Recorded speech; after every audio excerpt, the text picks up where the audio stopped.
Another conquest is over, and honestly, this time it's actually pretty doable to get all of our feats done. At least enough to get the red crate. So, I think honestly the best way I'm going to go about this is I'm going to have a graphic up that's going to have all the feats that are possible. And I'm going to go through just the list of teams that I use, and as I get through each sector, kind of point out the teams, the builds, what ideal factions you want to face, so on and so forth. All right, so sector 1. So, first one is to defeat 50 enemies with Jedi. This one, considering there's a strong Jedi focus with a lot of the feats in general, you will be able to get, honestly, passively, but if you need to actively do them, there are some teams that can get you this feat along with some other ones. So one of them requires Kenobi kills, either Jedi Master Kenobi or GK. Both of them are Jedi, so both of them will count towards this feat. And since you need a full team of Jedi, here is one that I've used. The first four are really the core. Jedi Master Luke allows for any non-Old Republic Jedi to assist, i.e., you always call General Kenobi. Luke here, he's the one that's going to put vulnerable, increasing the damage Kenobi can do. And Master Yoda is the one that's going to give Master's training. He's the one that'll buff out Kenobi's damage. The fifth is a little open to what you want to do.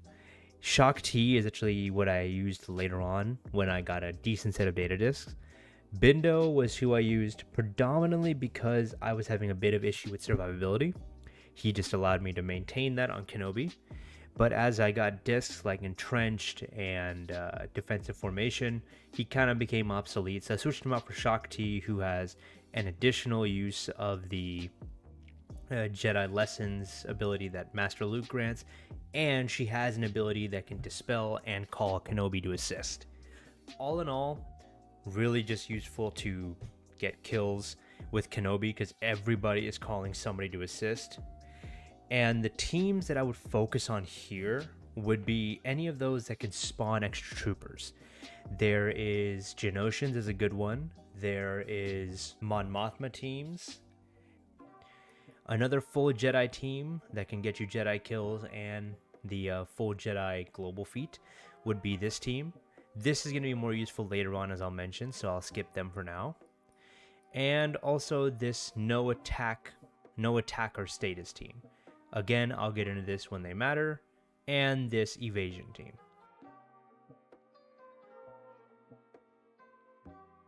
So attempting to inflict purge.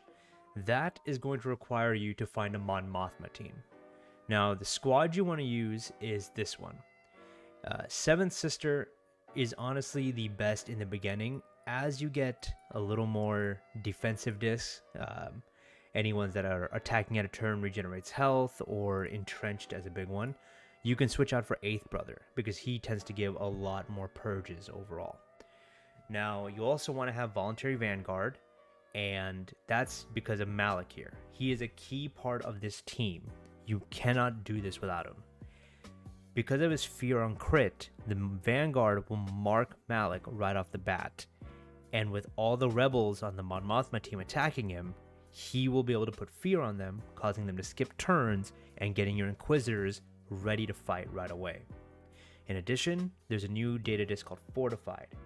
That one will help bolster this as well, because it gives every character 200% defense, and every time they're damaged, they lose some defense and gain turn meter.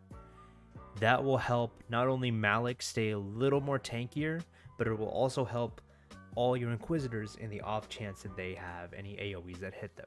Once you start, your Mon Mothma teams are going to just go to town on Malik, and the one thing that's going to be a bit of an issue is with their modifier, the odds, they get to crit and attack continuously until this reroll chance is over.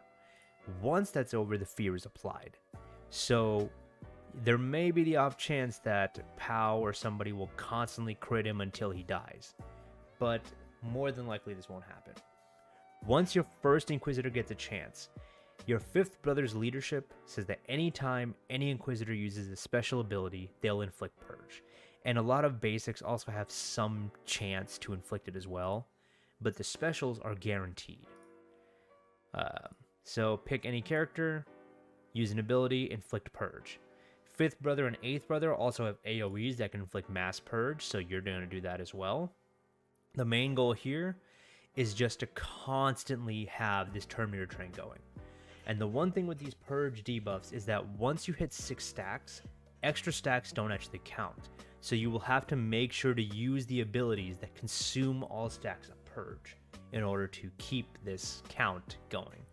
So attack there, the count goes away, and it adds 1 because of the fifth brother's leadership. Malik, his entire goal here is just to tank everything for you. The entire time, he's just going to be giving fear to the enemy, letting them skip turns, and you are going to be constantly just applying Purge back and forth. Be careful not to use data discs that enhance your damage, because the goal here isn't to kill the enemy. You want them, as many of them, alive, so when you have an AoE that comes up, i.e. the fifth brother and eighth brothers, they are able to inflict maximum amount of purges. Now, gaining stealth 40 times. You should be able to get this quite easily if you're using Jedi. If you use Yoda or Hoda, some of the teams do honestly have stealth as part of their character kits, and so using Yoda you can use his copy buff ability and you'll get some stealth along the way. If you use an R2 resistance team or R2 rebels team, that will also give it to you. If, however, you want to save this till last, you can cheese this actually. Pick any team that tends to attack multiple times. This would be Mon Mothma, this would be Geonosians. Go to your Sith Lords, and you don't even need him geared up. All you need is his leadership to be Zetaed. So you can have him level 80, bare minimum, whatever you need. Darth Maul. This is not the Maul from Conquest, but the original Darth Maul. Put him in the leadership and fill out the rest with your strongest Sith Lords. I would avoid Malik here just because his fear may time you out before you're actually able to get 40 stealths. So I just have the top 4 of my Sith. Join the Geonosian or Mon Mothma battle and hit auto basic. Now, Sector 2. So starting with defeating 50 enemies with Inquisitors. This is one where the Purge team I had mentioned before can work. Same setup, same teams, but now you can add in the offensive disc. You can add in Fervor, you can add in Blindsided. The goal is to get kills, and because the Inquisitors are already quite weak, I would kill as many enemies as you can without winning, and then let the timer run its course. That way your Inquisitors retain their maximum amount of damage and health. They're already going to be quite squishy as is, so it is probably best to try to run out the timer, even though that's very tedious. If you have a little more beefed up Inquisitors, by all means, you can do what you feel comfortable with. Now, the second one is gain defense up 40 times. If you use a Yoda team, this actually should come pretty passively. It shouldn't have any real trouble with this, but you can also cheese it with our Lord and Savior here, Clone Wars Chewie. His leadership gives you a 50% chance to get defense up whenever you're damaged, regardless of faction, regardless of class of character. Honestly, I pick him, I put my 3 strongest tunes, go to any mission that has multiple attackers, just like Geonosians or Mon Mothma, and I hit auto basic again. Eventually 40 defenses up will come on, and the mission will end, and it'll be a one and done feat. Scoring at least 200 critical hits, that should come passively, no need to worry about that. And then gaining health steal up 20 times. This is the team I used here, and honestly, it could be better. Grievous could be swapped out for Thrawn. And this was one where I did use the Frenzy consumable. So, as you know, Palpatine gives your entire team health steal up, which is 5. You need to cycle that 4 times. And the main reason Kira is here is because if she double taps crits, she will grant herself health steal up. So if this team works out ideally, you'll use Watt to give Master Luke the tank tech, just like that cheese we always know. Everybody gets full turn meter, and then your goal is to create a train. This is probably best used with a low damage team. Rex comes to mind. Rex clones are pretty weak down there. In addition, you could potentially use a Phoenix team that doesn't have Sabine or Ezra. They tend to have a little better chance considering they're rebels, so Palpatine's lead gives you a bit of survivability in those scenarios. But also the bosses themselves are pretty generic. I haven't noticed any special kits with them, so the bosses can do just fine because it is a buff on your team, not debuffs. So really you just need your enemy team to be quite weak. I also had the luck of having some random Jedi thrown in there, but just look for a faction that won't kill your tunes too quickly if they're not as high geared. And again, the main idea, you want to cycle turns to Palpatine, so you can give him the weapons tech mod from Watt. You can, if you use Thrawn instead of Grievous like I did, you can keep swapping turn meter to Palpatine. And as soon as he pops off 4 times, he'll get it. Anytime you can call an assist, I just tend to call Kira, just because she's the one that can potentially get you 1 or 2 extra along the way. So now moving on to Sector 3. Defeating 50 enemies with Empire units. There is a lot of Empire units in this game. No question about that. However, since you also have a stagger, attempt to inflict stagger 60 times, I would advise trying to use an Imperial Troopers team, but switching out the Super Troopers, switching out Gideon with Stark, because his special applies mass, it gives you a chance to apply mass staggers. In addition, you will be able to fight Imperial Troopers as well, and in Sectors 3, and honestly this entire Conquest, I feel as if they added 2 more lives to the Imperial Edict buff. I may be mistaken, I believe it was always 3, but now it's 5, meaning there's a potential to get 10 kills per Imperial Trooper team, 9 if you're trying to save the stamina and let the time run its course. If you don't have that, any combination of Empire works. I have Lord Vader, which makes it 10 times easier for me, but an Emperor Palpatine, Darth Vader, Relic can probably make quick work of some Rebels or Geonosians. Anything here really that bolsters offense would be the ideal data cards to use. For the Imperial Troopers team, the attack out of turn data cards are going to be key, whether it be defensive formation or stacking Fervor, Master's Blessing. All of them will benefit them greatly because the Imperial Troopers are all about attacking out of turn. And then the gaining Foresight and Master's Training also go hand in hand, in addition to stacking on the General Kenobi kills. So, you can use a Revon lead or a Jedi Master Luke lead. I use the Revon lead just because Master Luke is quite ubiquitous in like some of the places he's used up, so this is an alternative so you don't have to spread one character so thin.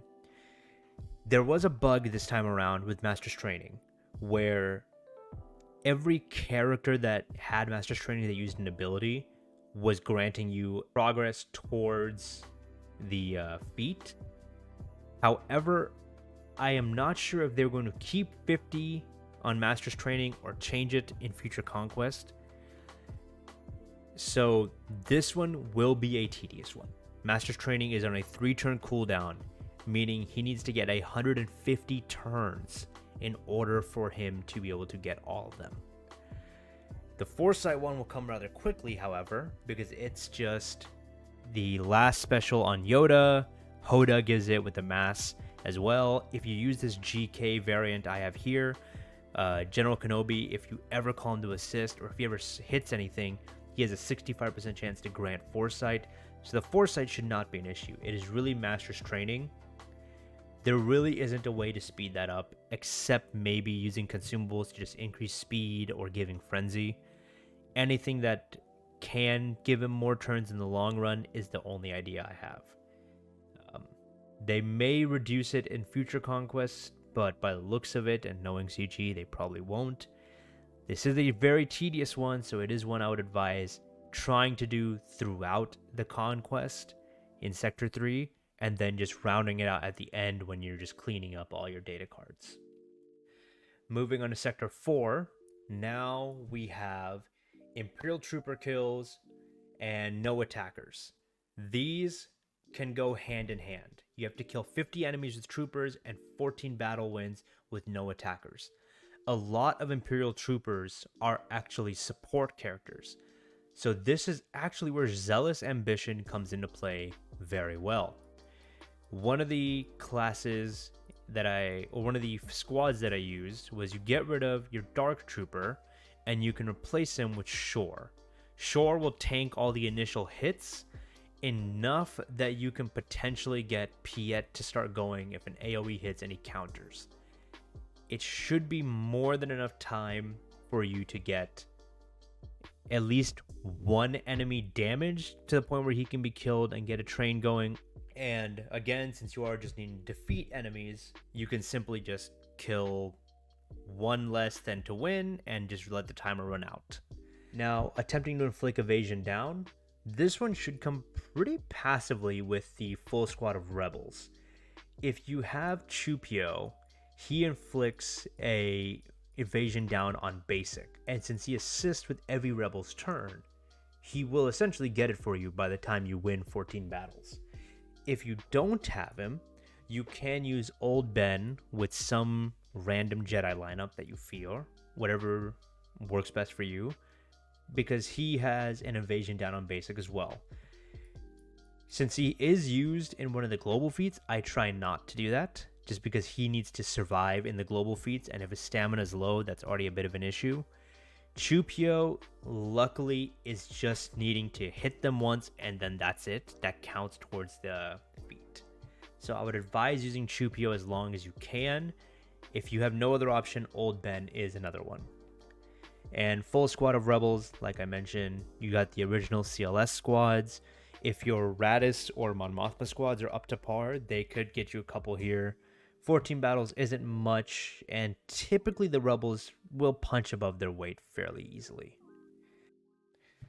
So, starting with Sector 5.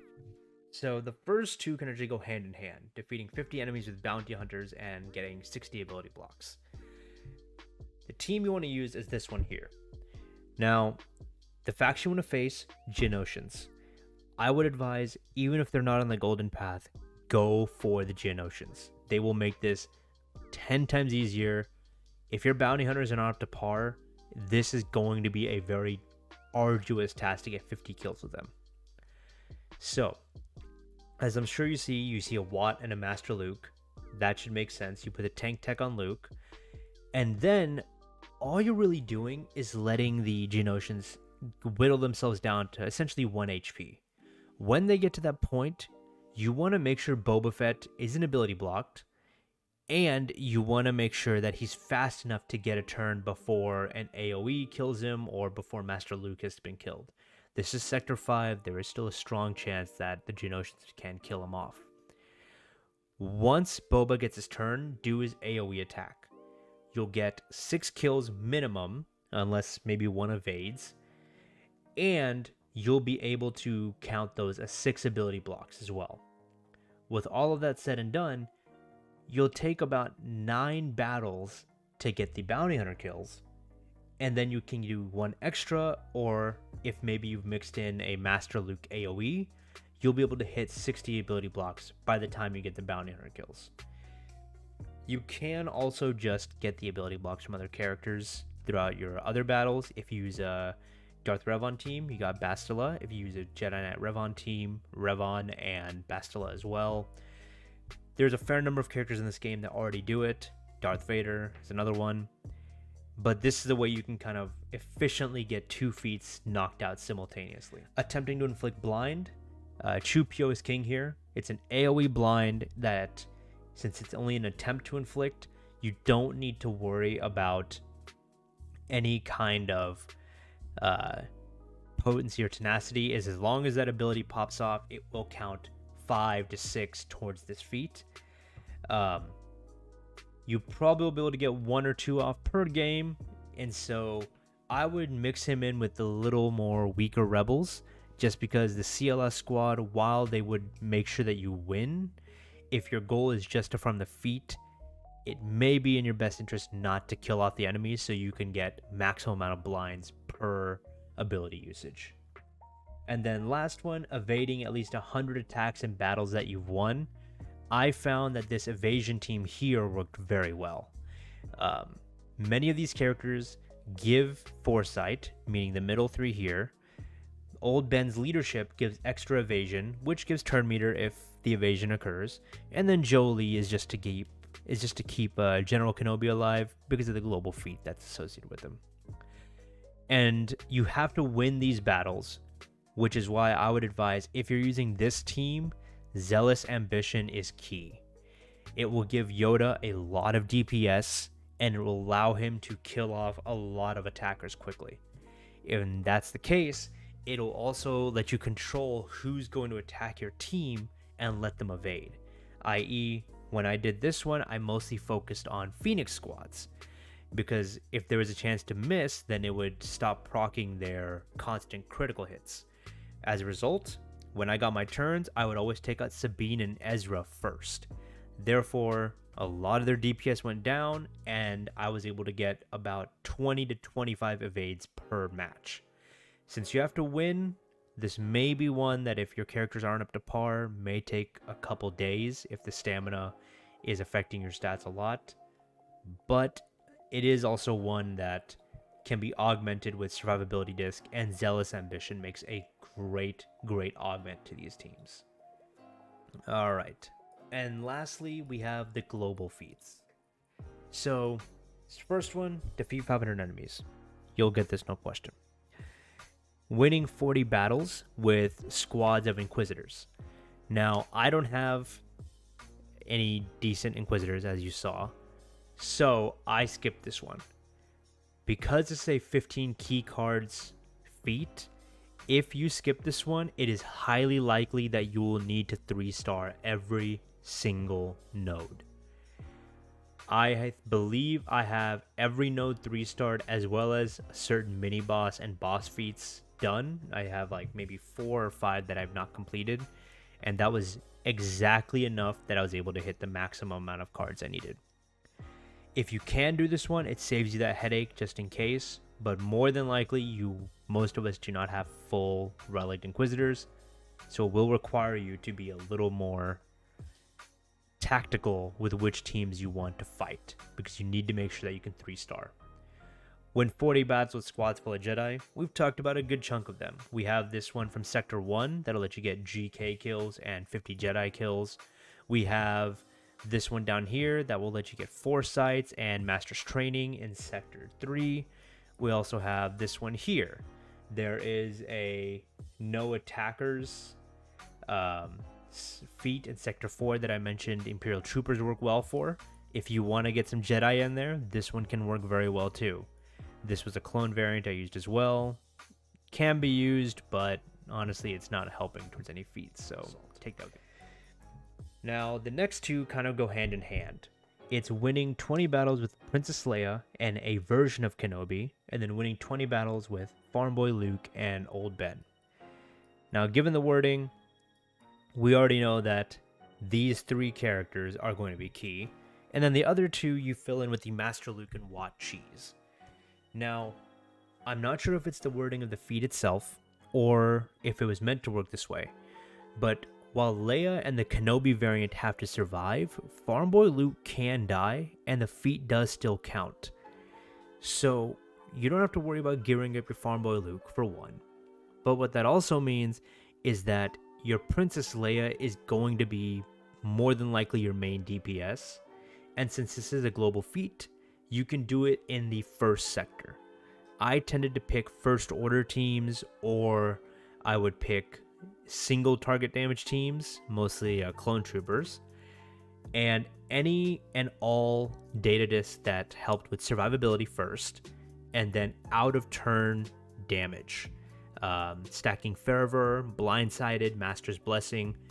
I applied as many of those as I could, because you can use Master Luke's assist ability on Leia as she's a light side character, and that's where a lot of your damage will come from. All that needs to happen is that they need to survive. So if I can get Leia to do as much of the damage to make it easier, that's all I cared for. There is no skirting it, you have to win the battles, so this will take a couple days. I would advise doing maybe 1 or 2 a day if possible, because near the end, if you try to cram it in, I'm assuming most people won't take Leia past required relics for Master Luke, so it will start to become a bit of a tedious task. So start doing these early and do them fairly consistently. Now, the other one is defeating 100 enemies with Master Kenobi or General Kenobi. I've already mentioned a lot of General Kenobi variants on Jedi teams that I've used. If you have Master Kenobi, this will be 10 times easier. He is a Conquest cheat code. He can get put in any team, automatically kill them all, and get 5 to 6 kills right off the bat. So that one isn't too much of an issue, but this was more for those that didn't have Master Kenobi. So if you have General Kenobi, we've mentioned a couple. You got the Sector 1 team here that will let you get multiple assists and let Kenobi get his kills. We have this Foresight Master's Training kills team that lets Kenobi get a fair amount. And we also have this no attackers and evasion teams in the later sectors. And once you get the Farm Boy Luke and the General Kenobi feats done, you will get 2 purple data discs. I am going to say, once you equip these purple data discs, you will get the feats passively. I was just going for the Purge feat, and since I had my survivability disc already attached, I decided to slap on Serosu Form and Caustic Recurrence. I ended up getting both of those completed before the Purge feats were done. They just rely on having enemies that can deal debuffs. So as long as your team that you're using is somewhat debuff using, you will be able to get these done. Not much more needs to be said about those, to be fair. And like I promised, for mini bosses and bosses, almost every single one has a win with X character surviving. I will leave it up to you guys how you want to do that. Everybody has their own way. Mine personally, I will just stick them in with whatever faction that needed characters with, just for my own fun. Most of them also have the win without using Jedi, Sith, or Unaligned Force users. Imperial Troopers still dominate in that area. And lastly, for the specific feat of defeating 100 enemies with General Kenobi, there is one node I wanted to point out, and it is this one. It's Sector 3, the mini-boss. Now, the mini-boss here is an Imperial probe droid with 2 stormtroopers, and I believe 2 other Imperial probe droids. But it's his unique that actually makes him very good for farming up kills. Because anytime at the end of every turn that there's an active Empire ally, a 6th Imperial probe droid spawns that automatically taunts at the start of his turn, and he doesn't spawn with protection. You can go to town on that Imperial probe droid, and the moment that that droid dies, another one will take its place. Considering this is also a mini boss, that means that there's 15 minutes to farm that one Imperial probe droid. You will be able to get upwards of 20 kills on this one node alone. I didn't learn about that until after I had gotten 100 kills prior to Sector 3. If I had known about this one node, I would have picked it up almost immediately. So you can stave off a lot of your Kenobi kills if you want to farm them here. And also, their DPS isn't that strong, so it's not going to be one where you have to worry about having strong data disk or using consumables, unless you just want to speed up your own farming time.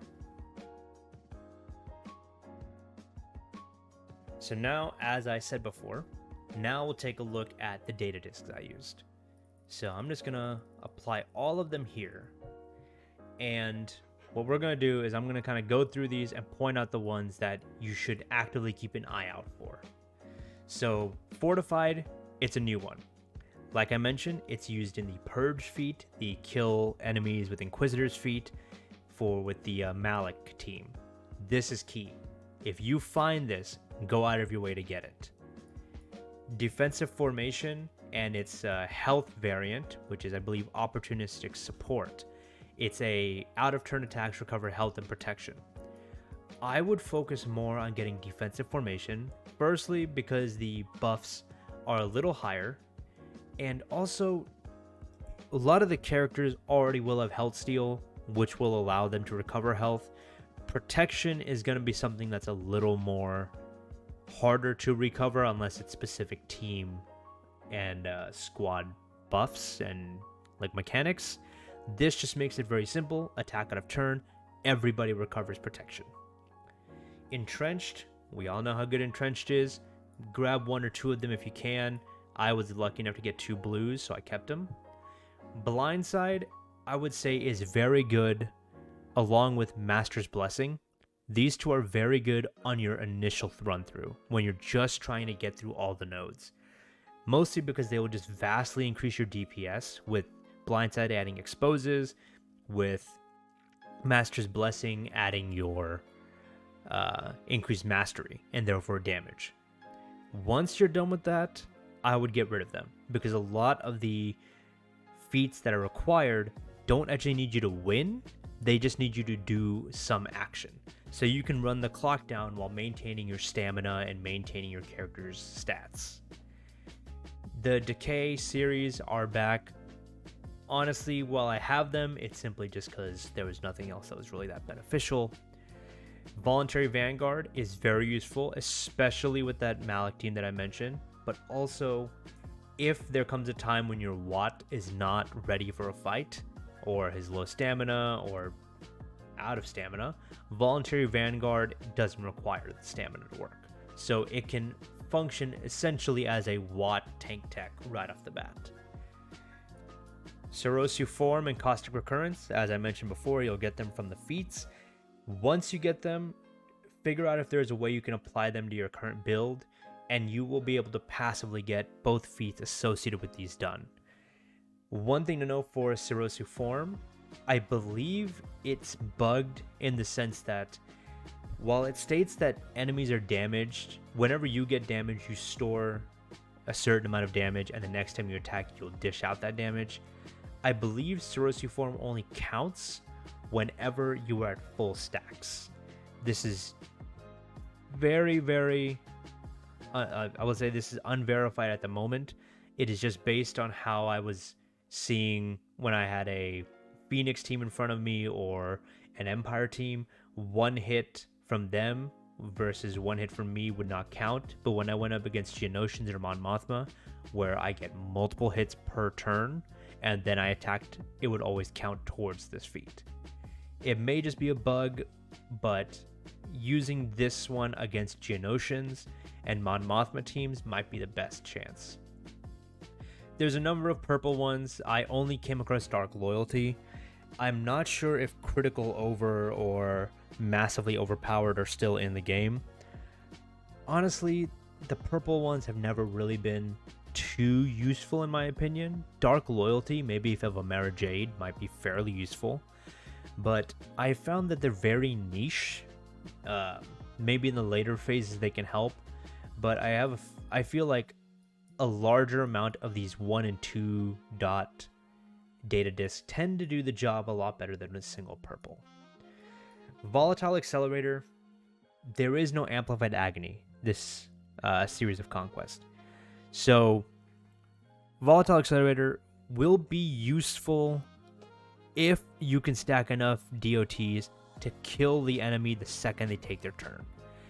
This means that more than likely, after about Sector 2, maybe Sector 3, its effectiveness really starts to wane, because in 4 and 5, the enemies are just so quick that, number one, they won't get enough damage over times, and number two, by the time that they do get them, they'll be so fast they'll probably run out those 2 turns and it won't have done anything. I would honestly say that it's okay to skip it this time around. I didn't realize there was no Amplified Agony, and it was a mistake for me to get them. I ended up getting 3 of them, and it was honestly a mistake on my part. Quick Reflexes. I mean, you could use this potentially to augment the evasion feat. because it doesn't necessarily mean that they have to gain the foresight via the 10 buffs. It's as long as they evade, you can reduce their cooldowns. Theoretically, it could help you keep foresight up longer on that team. It's not needed, though. You will be able to get that one just as easily without it. A Zealous Ambition, it's just as useful as it was before when you have to get Imperial Trooper kills, if you have to get the win 14 battles with no attackers. Some of the, if you do the Empire units in Sector 3 with Imperial Troopers, it's obviously going to be very useful there. Unbreakable, honestly, these simple, just ally units gain blank and blank as stat increases, I never really find useful, never even touched them. Stacking Fervor, this goes in the same vein as Master's Blessing and Blindsided. While it's good for your initial run through, later on when you're going back and just trying to complete feats, I feel like this really hurts you more than helps you, because you're going to kill enemies faster. Ability Exhaust, while it is good, honestly, the ability block really wasn't that useful to me. If I really wanted to give them ability block, I would probably just use a consumable. That way that I could just start the match with it at that point and finish the round out, or just let the timer run its course. This really was just more of a, I was already going for purge feats, so let's just slap it on just to give me some extra help. The Ruthless series are back. The defense series, I really don't think you'll need if you end up getting fortified. If you have fortified, you will be perfectly fine. And these do re-proc every time a character falls below 100 more than once. So like a Phoenix team can heal because of Kanan. So if they go above 100 and down below more than once, you'll rapidly wrap up defense. But if you have fortified, you get the defense plus the chance to get turn meter out of it. So I feel like that takes the cake for actual usefulness.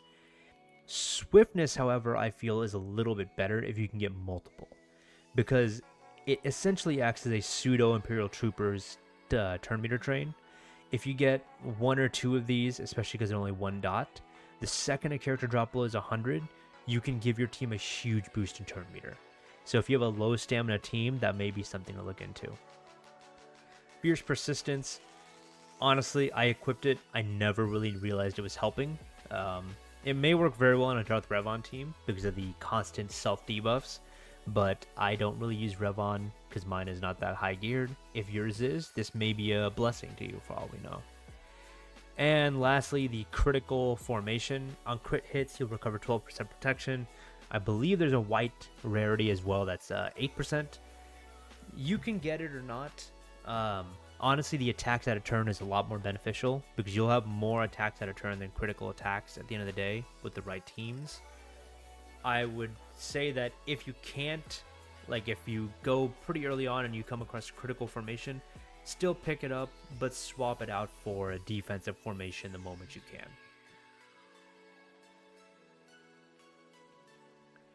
And lastly, consumables. So Frenzy is definitely one I would advise picking up. A lot of the feats you can do without Frenzy. I will say that. The Inquisitor's feat, you saw me start the train without Frenzy. However, this mode is already a grind, and Frenzy just speeds that up. If you can get it, I would go for it. The ability block one can help in certain instances. Geonosians are a big one. I'm not really a big fan of how they can just dispel the debuffs right off the bat. Mon Mothma might be useful if you can beat Mon Mothma's, if you can stop their fastest character so she doesn't just start dispelling it nonstop. But honestly, it was fairly niche. It's just kind of a back pocket, kind of neuter the enemy if I'm having trouble beating them. For the med packs, I would just say, just get your generic health and protection ones. If you need to, honestly, buy them from the store. They give a decent boost. I believe it's 50% for health and 50% protection if you get both. Yeah, 44%. But they last quite a long time if you get them from the store. They last 4 battles versus 2, which are the ones you get from the Conquest itself. And while you can, they both cost tickets. They're fairly cheap at the end of the day. I believe they cost 15, which unless you're using tickets actively to farm for gear, which probably isn't the best way to use them, it's not bad. It's a decent trade-off. And your boosters, you'll get just a wide variety. Honestly, it's the same variety as before. Speed and offense are to my two favorite. Offense, obviously, you'll hit like a truck. It'll help on your initial run through. When I'm going back and I'm trying to get debuff feeds or kills with enemies, I use speed, just because it gives them more turns and therefore more chances to get kills. And the speed boost itself is very nice. It is very, very good. There is one you can get in the store that's half this. It is also just like these, like, 4 battles instead of 2. It's also pretty good, but the green version just tends to hold better in the later sectors.